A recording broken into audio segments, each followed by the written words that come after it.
విడుమొరటోడు అని వాళ్ళు వీళ్ళు ఎన్నెన్ని అన్న పసి పిల్లవాడు నవ్వాడు.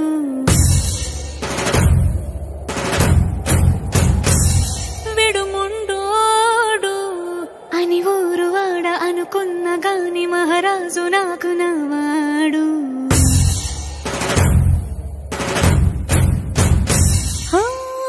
మాట పెడుసైనా మనసులో వెన్న రాయిలా ఉన్నవాడిలోన దేవుడెవరికి తెలుసును నాకన్నా.